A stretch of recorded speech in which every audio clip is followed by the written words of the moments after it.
Fala, PC, como conseguir construir a sua identidade profissional no campo da clínica e viver da psicologia? Eu sei que uma das coisas que você quer muito é atuar no campo da clínica psicológica. Mas eu sei também que uma das suas dúvidas mais cruéis, eu poderia dizer, é como se firmar nesse campo. A essas alturas você deve ter ouvido falar que isso não era possível, mas eu preciso te dizer que é possível sim, e que existe um caminho. E eu estou aqui justamente para te ajudar. Meu nome é Eliana Almeida, eu sou psicóloga e neuropsicóloga clínica, sócia fundadora do NANAP, que é o Núcleo de Avaliação Neuropsicológica e Acompanhamento Psicoterapêutico, e eu atuo na clínica já faz 19 anos. E eu tenho certeza absoluta que se você assistir esse vídeo até o final, você vai sair daqui com uma ideia bem clara do que é que você precisa fazer para entrar no mundo da clínica e se firmar nela. Vamos lá. Primeiro porque, né? A clínica psicológica é um campo de atuação maravilhoso, eu sou suspeita para falar e sei disso, mas é de fato um lugar onde a gente acolhe pessoas que vêm em condição de sofrimento, em condição de dúvida, em condição muitas vezes de angústia, de indignidade, que chega com problemas de relacionamento, com toda sorte, né, de desafios, e é um espaço em que a gente tem a oportunidade efetiva de intervir e de ajudar essas pessoas a viverem melhor. É um trabalho, não é? E como trabalho é preciso que você, para atuar nesse campo, para ajudar efetivamente as pessoas e para também construir a sua vida profissional sobre esse campo, a primeira coisa que você vai precisar fazer é quebrar alguns mitos. O primeiro mito é que a clínica não dá dinheiro. O primeiro mito é o que não é possível, é o que diz que não é possível viver da psicologia. É claro que é. Eu não vou entrar aqui em detalhes com você agora a respeito de faturamento, porque não é esse o foco desse vídeo, mas eu posso garantir a você que é possível viver da psicologia e é possível viver muito bem dela. Esse é o primeiro mito que você precisa quebrar. O segundo mito é o de que, tá bom, a gente consegue até viver da psicologia, a gente consegue até faturar bem em algum momento, mas a clínica ela não dá previsibilidade. Não é possível você ter estabilidade na clínica porque existe uma variabilidade muito grande. Isso também é um mito. Existe sim, tem sazonalidade na clínica sim, mas como gestor da sua empresa, e esse é o terceiro mito que você precisa quebrar, é o de que a gente não tem um negócio. Nós temos um negócio. A clínica psicológica é como uma clínica de qualquer outra área, uma clínica de odontologia, uma clínica de fisioterapia, uma clínica de fonoaudiologia, seja qual for a especialidade, a clínica é uma empresa, você tem uma empresa, você presta serviços para as pessoas, mas você tem uma empresa. Então, quando você trata a sua clínica como um negócio, que de fato ele é, você consegue fazer o controle administrativo do seu negócio e você vai sim ter previsibilidade. Você vai sim ser capaz de saber qual é o fluxo do seu caixa e como você vai lidar com isso, porque existem estratégias que precisam ser feitas para isso, tá? Então, essa é a primeira coisa. Mas a gente tem um problema. Quando eu digo a gente, eu falo da cultura da psicologia.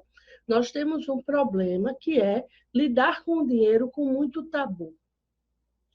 A gente precisa entender que não é pelo fato de que nós ajudamos pessoas a viverem melhor, que a nossa missão profissional é promover o bem-estar e a qualidade de vida das pessoas, que nós estamos disponíveis, que nós amamos ajudar, a gente não pode confundir isso com não poder falar de dinheiro e de negócios nesse universo.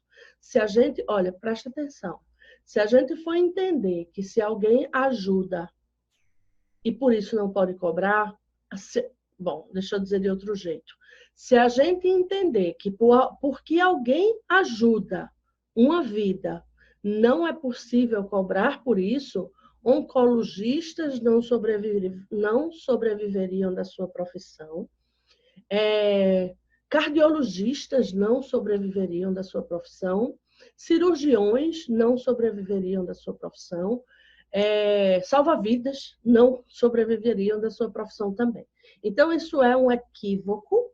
Nós, em qualquer área de atuação clínica, a gente tem uma profissão, a gente tem uma empresa, a gente tem um negócio, e o nosso negócio é promover bem-estar, qualidade de vida e saúde mental para as pessoas. Mas isso não nos impede de levar em consideração o fato de que nós só podemos prestar esse serviço se nós estivermos sendo remuneradas por isso. Deixa eu dizer de outro jeito de novo, nós só podemos viver disso, dedicar a nossa vida a essa missão, a essa profissão, se a gente estiver sendo remunerado por isso. Afinal de contas, nós temos uma vida pessoal para ser gerida e o que acontece com todo adulto saudável em idade economicamente ativa é que adultos saudáveis e em idade economicamente ativas têm as suas próprias fontes de renda. E é para isso que a gente escolhe uma profissão. E eu suponho que você não escolheu a psicologia para fazer da psicologia o seu hobby e escolheu uma outra área como profissão. Se foi esse o caso, aí você pode desconsiderar tudo o que eu falei até aqui. Ok? Então, esses são os primeiros mitos que você precisa quebrar para poder entrar no mundo da clínica psicológica de cabeça, entrar com dedicação, com afinco, com persistência, para fazer com que essa área da sua vida seja uma área bem-sucedida. O segundo ponto que a gente precisa tocar aqui é no que diz respeito à clínica propriamente dito. Então, no que diz respeito à clínica, é preciso que você saiba que clínica psicológica não se restringe à psicoterapia. Mas se você quiser viver da psicoterapia, eu posso garantir a você que isso é possível também, tá bom? Absolutamente possível. Inclusive, na minha prática clínica, eu sou psicóloga, neuropsicóloga, trabalho com orientação aos pais, trabalho com consultoria para os pais também, trabalho com reabilitação e estimulação do desenvolvimento humano, mas o carro-chefe da minha clínica é a psicoterapia. Ela é responsável por 80% do meu faturamento. Então, eu posso garantir para você que é perfeitamente possível viver só de psicoterapia. Mas o que eu estou querendo dizer para você é que você pode abrir a sua mentalidade, abrir os seus olhos e entender que quando a gente fala de clínica psicológica, existem muitas outras coisas que você pode fazer na clínica. E eu estou falando disso porque eu já vi algumas pessoas dizerem para mim, confessarem, eu vou usar essa expressão. Eu já ouvi algumas pessoas confessarem para mim assim, poxa vida, eu queria muito atuar na clínica psicológica, mas eu não me sinto confortável em um contexto de psicoterapia. E aí, quando essas pessoas dizem que não se sentem confortáveis num contexto de psicoterapia, elas fecham as portas da clínica psicológica na vida delas, porque elas confundem clínica psicológica com psicoterapia. Então, o que eu estou querendo aqui agora, e esse é o nosso segundo ponto de conversa, é que você não confunda psicoterapia com clínica psicológica como se elas se cruzassem ao ponto de uma ser igual à outra, ok? Elas se fundissem numa coisa só, não é o caso. Existem muitas outras atividades. Inclusive, uma das coisas que eu defendo muito é que a gente precisa ser o melhor psicoterapeuta do mundo. Veja lá, não é arrogância, tá? O que eu estou querendo dizer para você é fazer um incentivo. Por quê? Porque psicoterapia, hashtag, não acredito, deve ser o que você está dizendo aí agora, ou o que vai dizer, psicoterapia não é um campo de atuação exclusivo do psicólogo, ok? Volta para o teu corpo, né? A essas alturas pode ser que você tenha caído da cadeira. Calma. Psicoterapia não é um campo de atuação exclusivo do psicólogo. Existe... Aí você deve estar... Tem uma vozinha agora, provavelmente. Se você não me acompanha, se você não vê as coisas que eu faço, talvez você esteja aí com a vozinha que diga assim, não, Eliana, não confunda. Terapia não é exclusiva para psicólogo, mas psicoterapia é. Eu quero só que você saiba que eu não estou distraída, que eu estou afirmando exatamente isso que eu estou falando, que psicoterapia não é campo de atuação exclusivo do psicólogo. Nem no Brasil e nem em lugar nenhum do mundo. Não existe legislação que normatize a psicoterapia no Brasil. Portanto, ela é terra de ninguém. Qualquer pessoa pode ser psicoterapeuta. Qualquer pessoa. E é justamente por isso que nós precisamos ser excelentes psicoterapeutas. Por quê? Porque o mercado agora está se acordando para esse fato. Existem muitos outros atores sociais ativos no campo da psicoterapia, e eu digo que ativos porque alguns já atuavam nesse campo há muito tempo, como psiquiatra, por exemplo, como pessoas que se formam em psicanálise, que vão dizer, não, a gente não faz terapia, a gente faz análise, é diferente, ok. Mas você está entendendo o que é que eu estou querendo dizer. Contudo, hoje em dia, a gente tem muitos outros atores no campo, atuando no campo da psicoterapia, ok? Mas a sociedade, ela nos valoriza como psicoterapeutas. A sociedade nos valida como psicoterapeutas. Quando alguém na sociedade pensa em buscar uma ajuda psicoterapêutica, via de regra, elas pensam em buscar um profissional da psicologia. Isso aumenta em muitos níveis, em muitos graus, isso aumenta a nossa responsabilidade em relação a isso. Por isso que a gente tem que procurar ser um profissional do campo da clínica psicológica, atuando com a psicoterapia, que seja o melhor possível.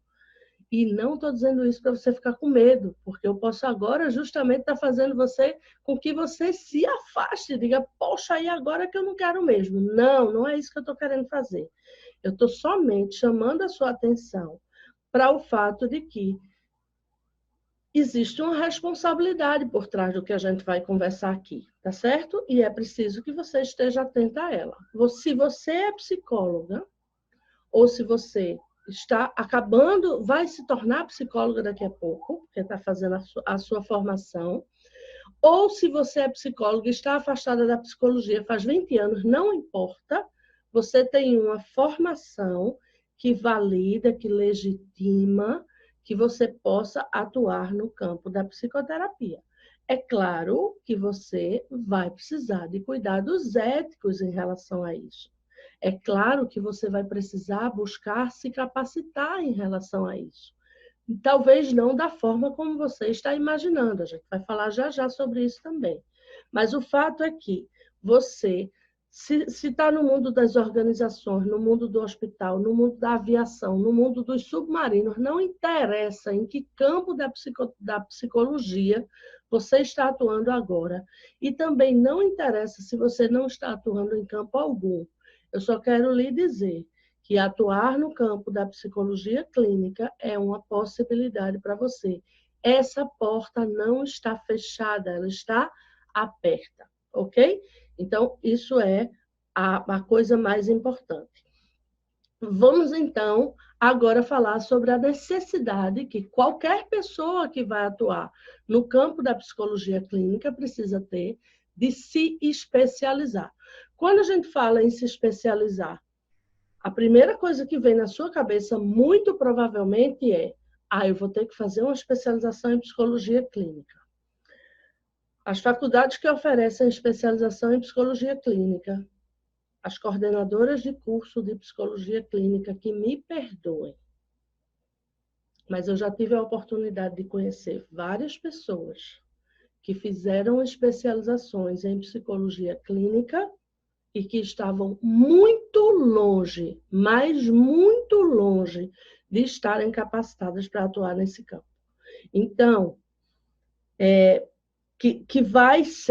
que é importante que você se especialize, eu não tenho dúvida. Isso, inclusive, está no nosso código de ética, de que nós não devemos atuar se a gente não está se sentindo preparado para isso, ok?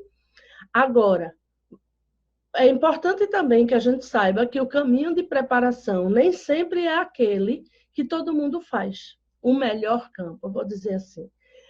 É preciso que a gente tenha clareza que o melhor meio, é preciso que a gente tenha clareza que o melhor meio para se capacitar nem sempre é aquele que todo mundo faz. Então, a minha sugestão para você, com a experiência que eu tenho, com os anos que eu tenho de supervisão na clínica, é de que o caminho para a especialização não é o da regra, é outro. E é dele que a gente vai falar aqui. Minha sugestão para você que quer entrar no mundo da clínica e se firmar nela é: pense aí com os seus botões, dedique-se um tempo e decida qual é o público que você quer ajudar. Eu tenho certeza absoluta que você deve estar aí se batendo. Se você já me ouviu falar disso antes, eu tenho certeza que gerou em você a seguinte dúvida: por que eu tenho que escolher um público? Ai, meu Deus do céu. Eu sei o quanto é difícil, convencer você disso.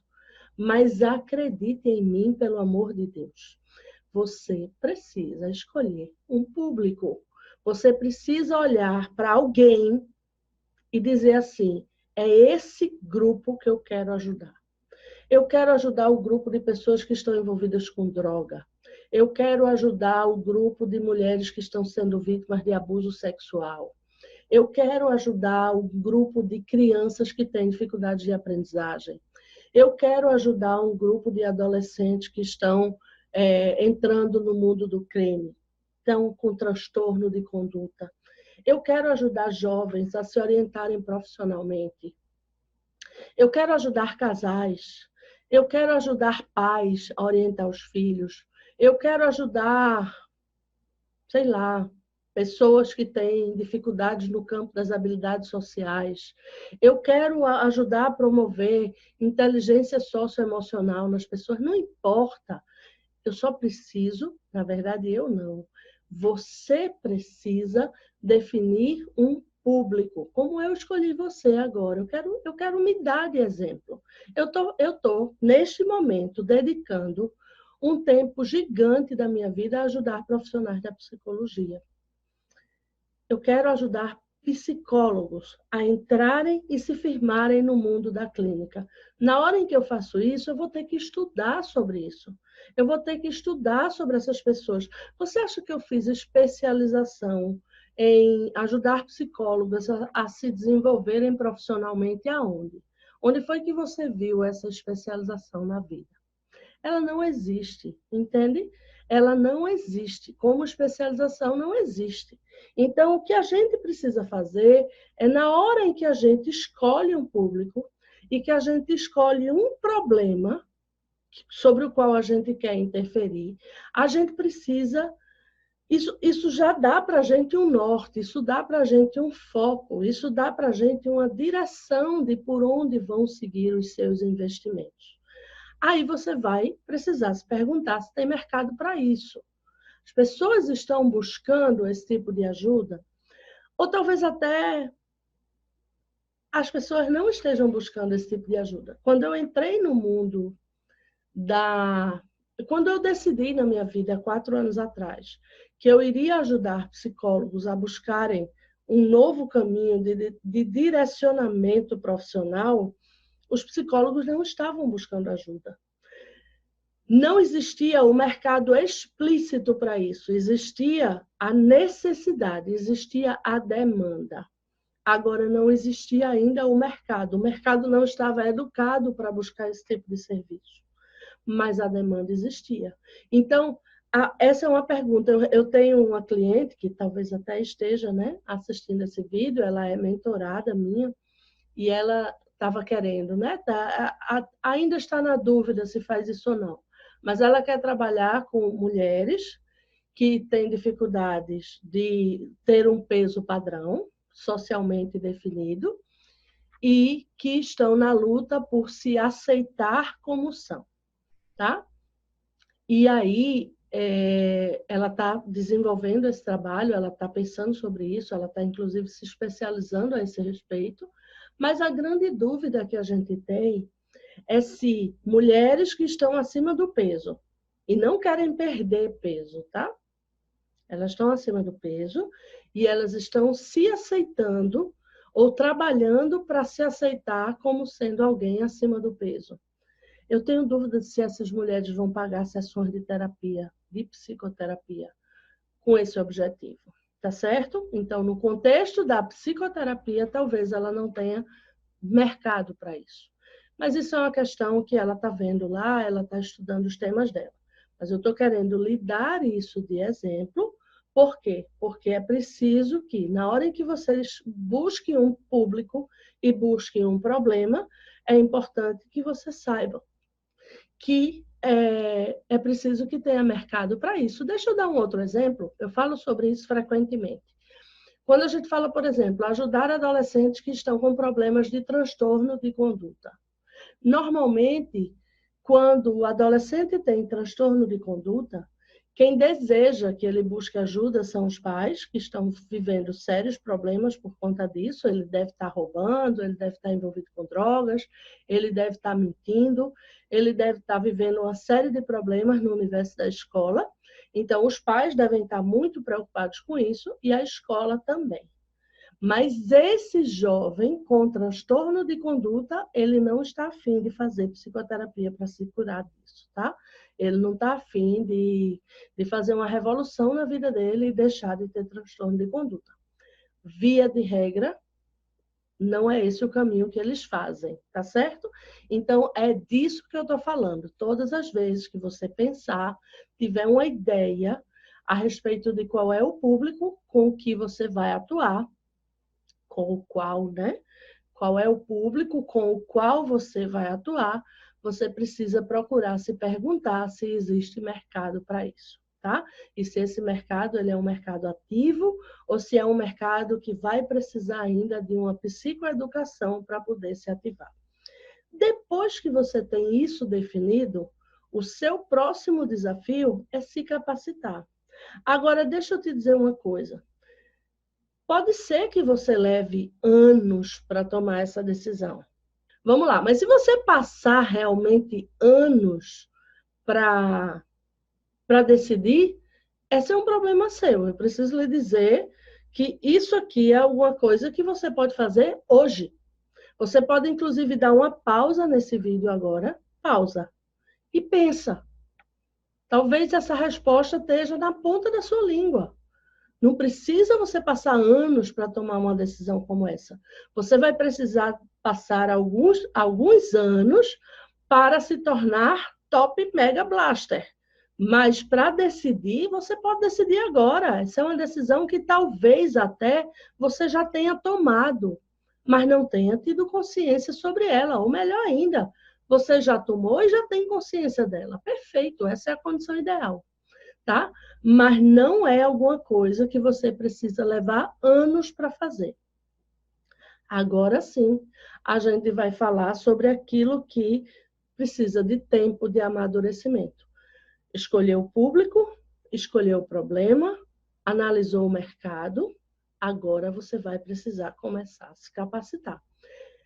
Eu preciso lhe dizer que essa análise do mercado não é uma análise simples.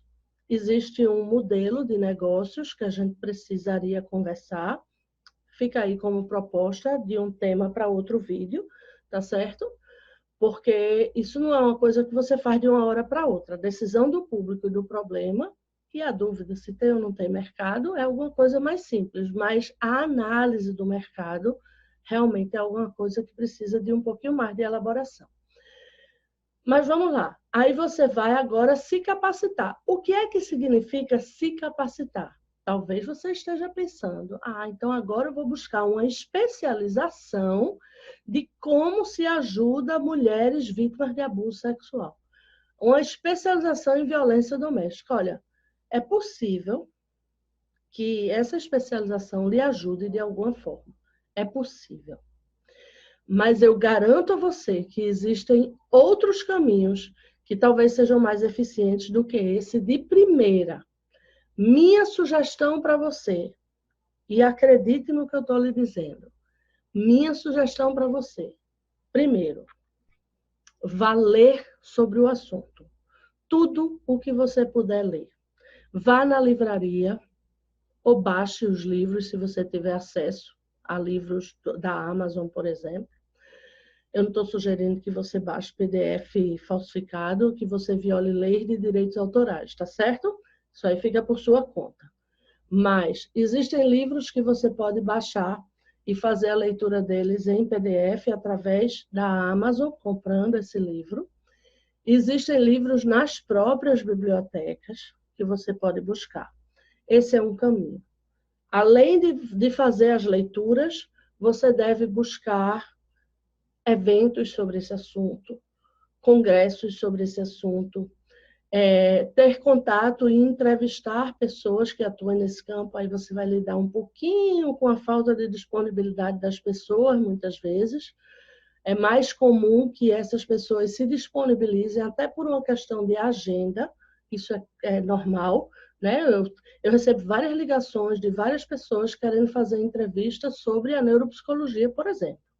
Mas eu não tenho tempo. Se eu tivesse tempo para ficar dando entrevistas sobre neuropsicologia, eu atenderia os clientes que estão na minha lista de espera, concorda? Então, não é o caminho de você ficar usando o tempo das pessoas para elas lhe ensinarem sobre o assunto. Se elas tiverem disponibilidade, ótimo. Se elas não tiverem, você precisa entender isso, tá? Que esse é um ponto de dificuldade. Mas em eventos, em congressos, em encontros, em rodas de conversas, você consegue fazer isso. Existem comunidades no Facebook sobre tudo nesta vida. Existem comunidades no Facebook, existem contas do Instagram que vão falar sobre isso. Talvez você encontre grupos anônimos de pessoas que se reúnem para falar sobre isso. Então, todas essas são fontes possíveis que dão a você condição de se aperfeiçoar nesse assunto, de entrar nesse assunto, de estudar sobre esse assunto. Aí você diz, Eliana, mas tem uma especialização formal, eu soube de uma faculdade que faz uma especialização sobre isso, por que eu não vou logo para lá? A minha sugestão é que você não faça isso de primeira. Por quê? Porque se você entrar direto numa especialização, sem ter investido nesse tema antes, a sua capacidade de aproveitamento da especialização é menor. Você vai tirar muito mais proveito da especialização se você tiver trilhado uma parte do caminho antes, tiver feito a leitura de alguns livros sobre o assunto antes, tiver participado de eventos desse conteúdo antes. Você vai chegar nessa especialização e você já vai, inclusive, poder até se destacar nessa especialização, se você tiver feito esse caminho. Agora, se você opta realmente por fazer uma especialização de primeira, as chances são que você tire 40% de proveito dessa especialização, ok? E boa parte do caminho você vai ter que fazer depois. A minha sugestão é que você faça antes. Bom, mas vamos lá. Fora isso que eu acabei de falar, né, de você buscar, de você estudar, de você definir o público, definir o problema, ler sobre o assunto, se inteirar de várias maneiras sobre esse assunto, aí vem o que mais? O que mais é ler o Código de Ética de cabo a rabo 10.000 vezes, do psicólogo para que você não incorra em faltas éticas na sua atuação clínica. Isso é fundamental. Se inscrever no CRP. Se você quiser atuar na clínica, você vai precisar se inscrever no CRP. Você vai precisar de supervisão. Isso é fato, tá? Por quê? Porque no começo da prática clínica, todo mundo precisa de supervisão. Eu precisei de supervisão, eu dou supervisão para várias pessoas. Então, isso é uma necessidade, é uma possibilidade que você deve acolher como uma possibilidade real. Então, código de ética, inscrição no CRP, supervisão. Depois de um tempo, aí sim você vai lá e se especializa formalmente. Porque aí você não vai, a menos que você esteja muito afim do título, muito afim do papel que diz que você é especialista. Mas não é o título e não é o papel que vai dar ao seu cliente a qualidade do seu atendimento. O que dá ao seu cliente a qualidade do seu atendimento é o seu compromisso ético, a sua escuta compreensiva, uma escuta dedicada, uma escuta empática, uma escuta acolhedora, uma ética pessoal firme e todo o investimento que você vai fazer para conhecer cada vez mais sobre esse tema, para conhecer as pessoas que vivem esse problema, para ter acesso a elas, para se relacionar com elas, e aí saber cada vez mais. Esse é o caminho, né, para você, de fato, entrar no mundo da clínica, ser bem-sucedido no mundo da clínica e conseguir se firmar nela. Existem muitos outros detalhes, que são detalhes do ponto de vista de gestão financeira do seu negócio, que a gente precisaria de um pouquinho mais de tempo para conversar. Mas, para começar essa conversa, se você fizer isso que eu estou lhe dizendo aqui, nesse intervalo desse vídeo, você já vai ter um ganho gigante no seu movimento.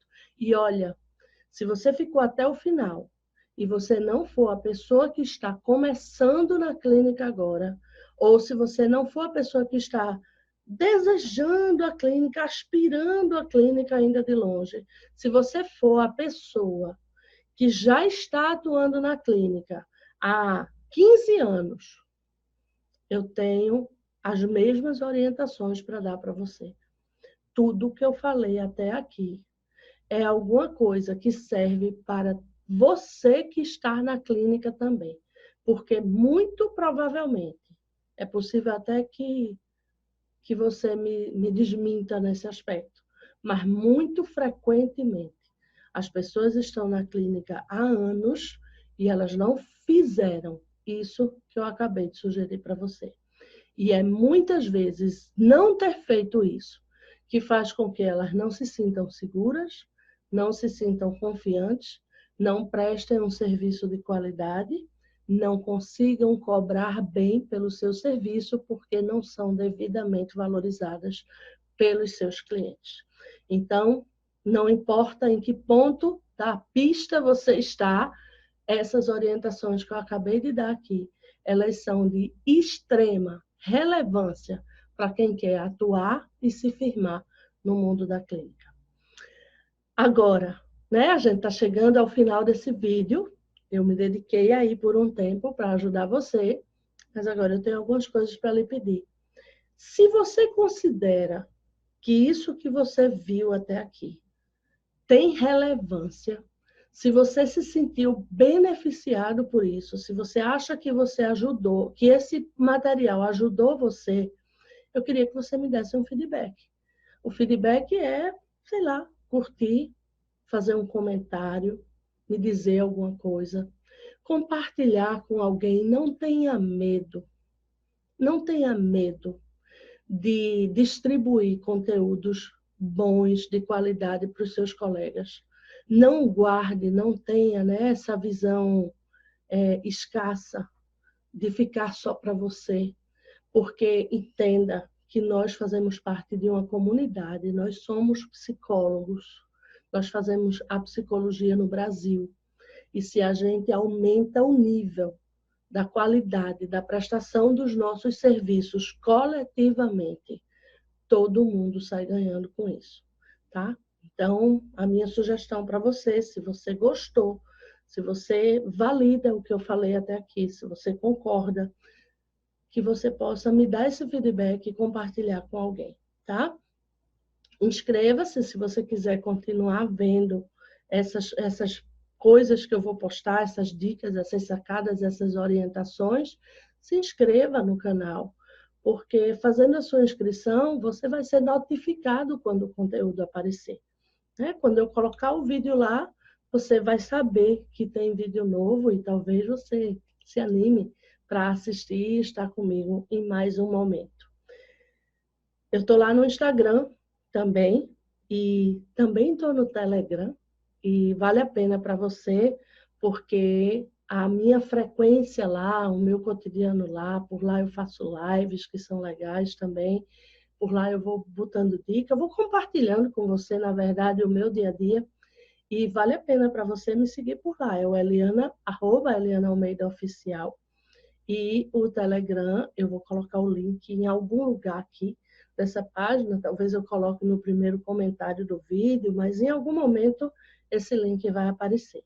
E assim a gente vai ter a oportunidade de estar mais próximos um do outro, mais próximas uma da outra e trocar mais figurinhas. Mas eu queria muito saber o que você achou desse vídeo. Eu queria muito ouvir sua crítica, seja ela positiva, negativa, construtiva e até destrutiva, porque eu queria muito saber como esse vídeo impactou você, ok? Então, um beijo bem grande e a gente se vê num próximo vídeo ou numa próxima postagem.